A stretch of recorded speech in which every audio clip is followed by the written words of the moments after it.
Bienvenue, mesdames et messieurs, dans Politicia, votre rendez-vous politique.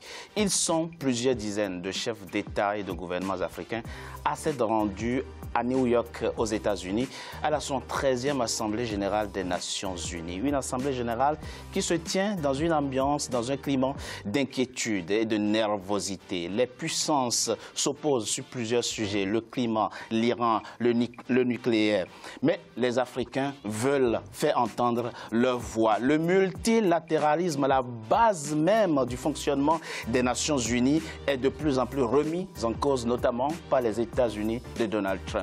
Alors les Africains seront-ils écoutés? Qu'attendre de cette 73e Assemblée générale des Nations unies? Pour en parler, j'ai avec moi trois invités. Madame Antoinette Montaigne, vous êtes ancienne ministre de la Communication et de la Réconciliation nationale en Centrafrique. Vous aviez servi sous la présidente Catherine Saba-Panza, dont vous avez été la porte-parole. Vous êtes également la présidente de l'Académie de la paix. Merci, Madame la ministre, d'avoir accepté notre invitation. Meda Police Bébé, vous êtes vous philosophe. Ça sert à tout d'être philosophe et surtout à des moments comme ceux-ci. Il est bon d'avoir l'avis et l'analyse du philosophe que vous êtes. Merci à vous également d'avoir accepté notre invitation. Merci à vous. Et j'ai pour m'accompagner Kewin Maizo, un habitué de Politicia. Vous êtes journaliste, analyste et politique. Merci Kewin Maizo d'avoir accepté notre invitation. Tout le plaisir est pour moi. L'un des discours les plus remarqués de la 73e Assemblée générale des Nations unies, discours de chef d'État africains, fut celui de Paul Kagame, le président rwandais, qui est en même temps le président en exercice de l'Union africaine. Alors, qu'attendre de cette Assemblée générale? Quel est le message que porte l'Afrique à cette tribune onusienne? On en parle après avoir écouté un extrait du discours du président rwandais Paul Kagame.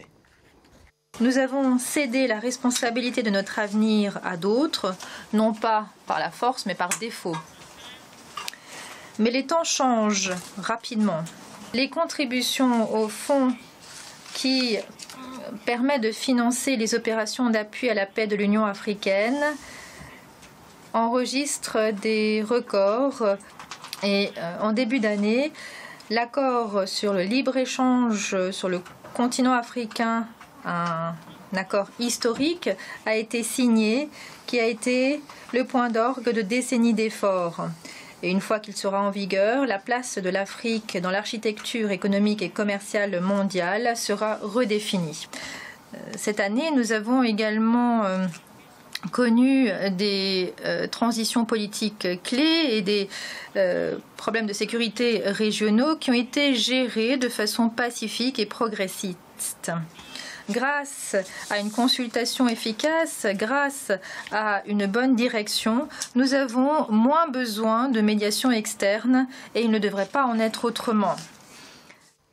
Nous avons moins besoin de médiation externe et il ne devrait pas en être autrement, dit Paul Kagame, le président du Rwanda, président en exercice de l'Union africaine. Madame, messieurs, je l'ai dit dans mon introduction, cette Assemblée générale se tient dans un climat d'inquiétude, même de tension. Je voudrais, avant d'aborder le vif du sujet, relayer ici Donald Trump, un extrait de son discours à cette tribune onusienne. Il disait, je respecte, je le cite, « Je respecte le droit de chaque nation dans cette salle de poursuivre ses propres coutumes, croyances et traditions. Les États-Unis ne vous diront pas comment vivre, travailler ou pratiquer votre foi. Nous vous demandons simplement en retour de respecter notre souveraineté. » Et Kevin Maizo, très rapidement, pourquoi rappeler le besoin des États-Unis que les autres respectent leur souveraineté qui menace la souveraineté des États-Unis? C'est ça l'occasion de dire que le président américain actuel est iconoclaste. Il a la légitimité de tenir certains discours aux Nations Unies parce que c'est le plus gros contributeur au budget des Nations Unies. 22%. Ça, c'est un fait. Oui, ça c'est un fait. Mais il doit savoir aussi que pour beaucoup de pays, surtout les pays dits du tiers-monde, les États-Unis ou les clubs occidentaux sont perçus comme ceux qui se servent justement des Nations Unies pour mener comme un élément de politique étrangère. C'est-à-dire, si on ne peut pas agresser directement un pays, on passe par les Nations Unies. Alors, personne ne menace la souveraineté des États-Unis. Ils voulaient tout simplement dire qu'ils en ont assez du multilatéralisme qui dilue un peu l'indépendance, la souveraineté des États-Unis. Ils veulent maintenant l'unilatéralisme. Américain. Oui, si on veut l'unilatéralisme, il faut savoir juste que le monde, c'est un monde multipolaire maintenant, multilatéral. On ne fonctionne pas en vase clos, on a besoin des autres.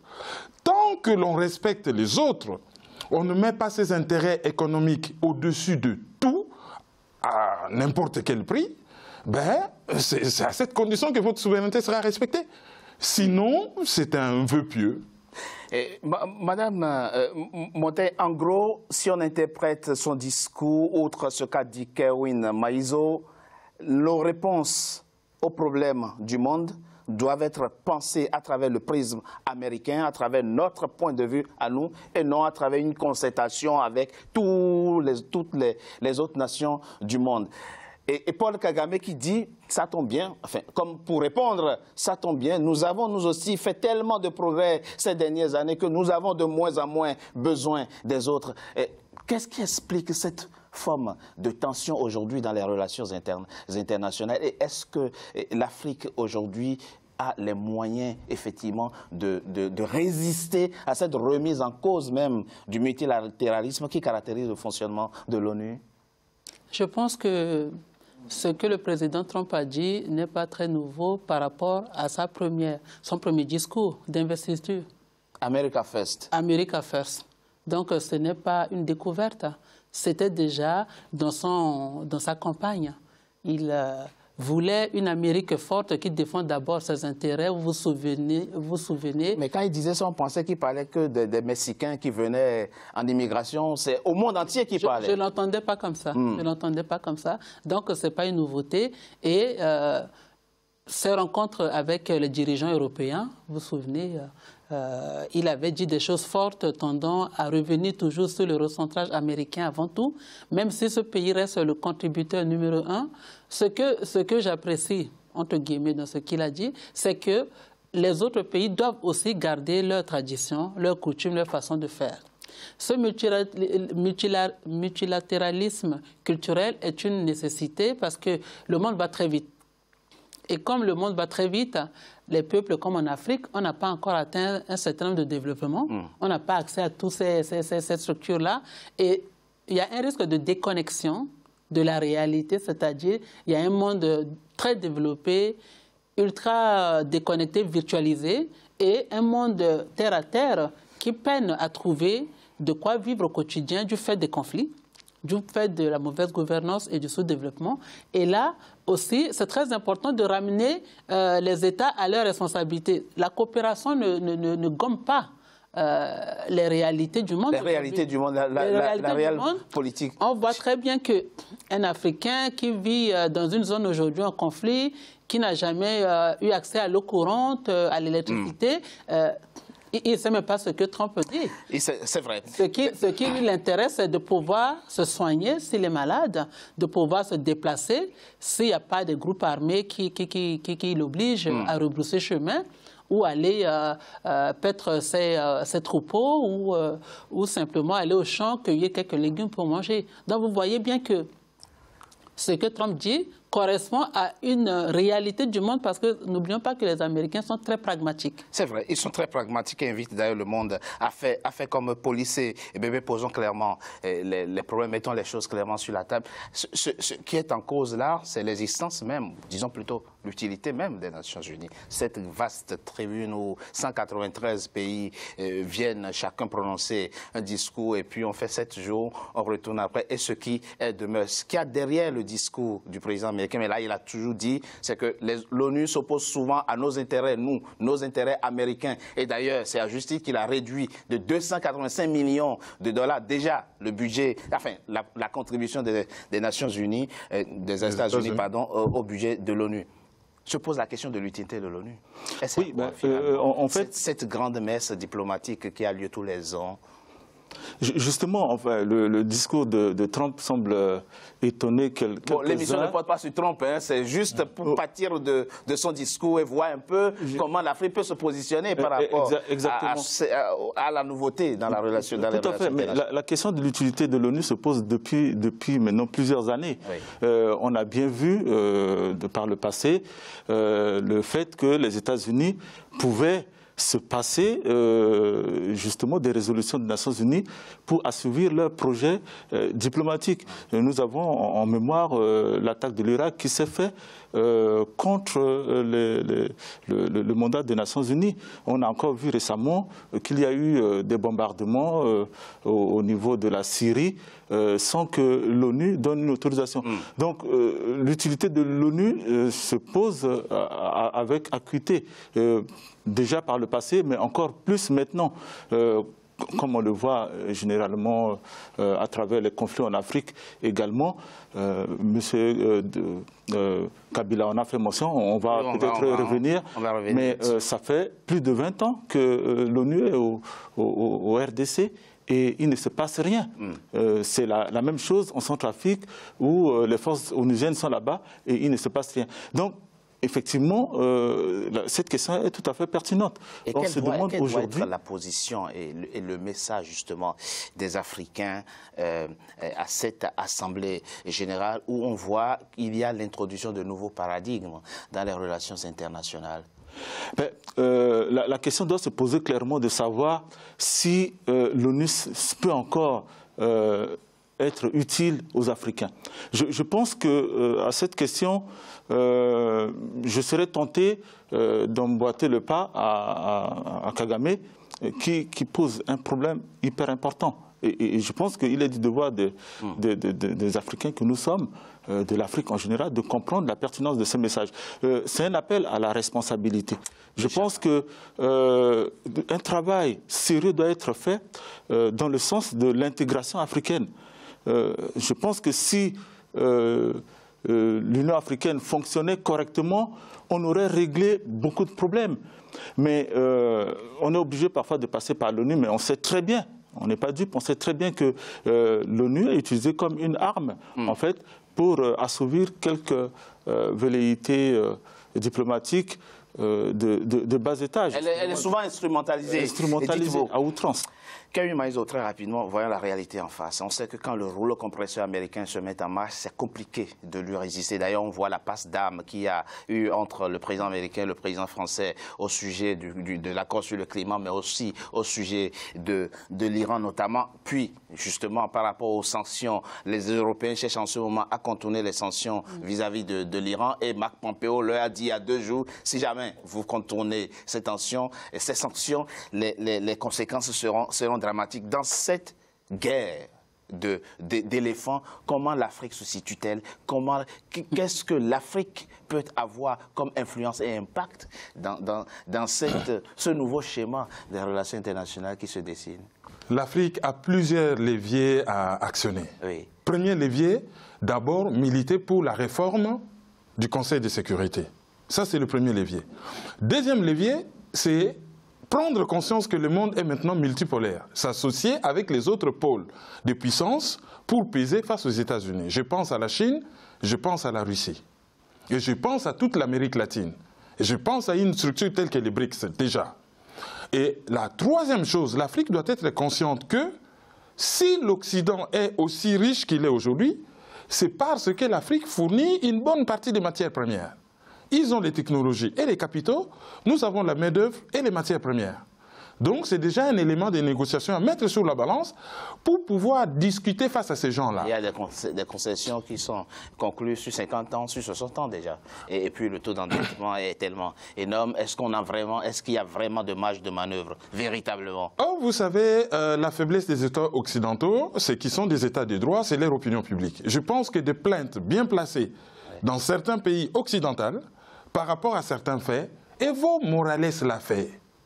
Là, pendant cette Assemblée générale, la 73e, il a tenu un discours direct face au président Trump, lui démontrant que les États-Unis ne sont pas intéressés par la démocratie, Sinon, ils ne soutiendraient pas des dictatures. Sinon, ils ne seraient pas derrière certains coups d'État. Sinon, ils ne sèmeraient pas les troubles à gauche et à droite. Il leur a tenu un discours clair. Et non seulement qu'il leur a tenu un discours clair. Chez lui, il a fait simple. Il a dit 83% pour les multinationales, 17% pour les Boliviens. Maintenant, j'ai décidé d'emblée, c'est 83% pour les Boliviens, 17% pour les multinationales. Celui qui n'est pas d'accord dehors, venez me tuer comme d'habitude. Bon, il y a un projet. Oui. Hein, les Venezuela, on voit dans quelle direction ça va. Si le Venezuela tombe, comme une digue, on va balayer tous les autres pays derrière. Même ce qui se passe au Brésil, c'est juste une guerre de puissance. On aimerait placer au Brésil un gouvernement ultra-libéral, voilà, ultra-libéral, pro-américain, voilà. C'est ce qui se passe. Tout comme au Venezuela d'ailleurs. Ouais, ouais. Et l'Afrique semble être en dehors de tout cela, disant, bon, ça se passe en Amérique latine. C'était le moment de prendre ses chevaux, de commencer la bataille pour l'adversaire, disons, les États-Unis si puissants fisent-ils, auront des difficultés à se battre à la fois en Asie du Sud-Ouest, en Amérique latine et en Afrique. Donc si on se débarrasse de tous nos dirigeants irresponsables actuels, avec une nouvelle génération de dirigeants en Afrique, on pourra arriver à quelque chose. Madame Montaigne, vous avez été au cœur du pouvoir, je l'ai dit, porte-parole de la présidente Catherine Saba-Panza. Kevin Maïso dit, les autres ont l'arme nucléaire, mais nous on a les matières premières. Est-ce qu'on peut utiliser effectivement les matières premières? Votre pays en a, votre pays, la Centrafrique en a beaucoup, on le sait. Est-ce qu'il est possible effectivement d'utiliser les matières premières pour redéfinir les rapports de force dans les relations internationales? Bien évidemment, nous avons aujourd'hui un continent presque vierge, hein, qui a un potentiel de développement assez important, ne fût-ce que par les infrastructures qui n'ont pas encore été construites sur ce beau continent, et aussi les réserves de terres arables, les réserves d'eau. Oui. Et ce déficit de développement plus en plus convoité par la Chine. Convoité par la Chine, dont on a parlé, la Russie et d'autres puissances qui arrivent. Il est important que l'Afrique déjà, oui, avant de penser à se développer à partir de son territoire et de son capital humain, de penser à la formation. Or, nous savons très bien que le niveau de formation et d'éducation en Afrique est encore très faible. Oui, mais madame, pour rester au cœur des relations internationales, encore une fois, vous avez été ministre, donc vous avez été proche du pouvoir, vous avez exercé le pouvoir. Que vaut un pays africain comme la Centrafrique face à des puissances occidentales? Quel est le rapport de force? Vous avez côtoyé sans doute la présidente, discuté avec les pays occidentaux. Quel est le rapport de force? De quoi dispose-t-on véritablement pour dire voici mon avis, voici mon point de vue, je veux qu'il soit respecté? C'est possible? Il me semble que la question est difficile pour le point de vue de l'Afrique aujourd'hui, parce que avant de dire ce que vous pensez, encore faut-il que vous sachiez, vous soyez conscient de ce qui se joue dans le monde, de ces rapports de force. Or, aujourd'hui, on a l'impression dans un certain nombre de pays, notamment dans le mien, la République centrafricaine, qui a traversé beaucoup de crises depuis 1996. Hein, cette crise qui a pris cette forme aiguë date de 1996, dans une alternance ratée en 1993. On n'a pas conscience suffisamment que nous avons l'impression d'être chez nous, mais en fait, nous ne sommes pas chez nous. Et les Centrafricains le savent très bien aujourd'hui. Eux qui vivent majoritairement en déplacement à l'intérieur de leur pays ou dans les pays voisins, qu'on doit saluer et remercier pour avoir accueilli leurs frères. Donc, déjà, la question du leadership. Et monsieur le journaliste vient de le dire, le leadership fait défaut dans la compréhension des enjeux du monde. Il ne suffit pas d'être au pouvoir, de se dire ministre, de se dire chef d'État, pour pouvoir comprendre les enjeux des choses. Pour dire les choses clairement et à brûle pour point. Avant même qu'on ne demande votre avis, on a déjà décidé pour vous. On a déjà décidé pour vous. Et en Centrafrique, aujourd'hui, on sait quelque chose dans le domaine de la construction de la paix. Justement, on reviendra sur ce sujet-là. Mais avant, je propose qu'on marque une coup de pause. On se retrouve dans quelques instants pour la suite de notre émission. À tout de suite.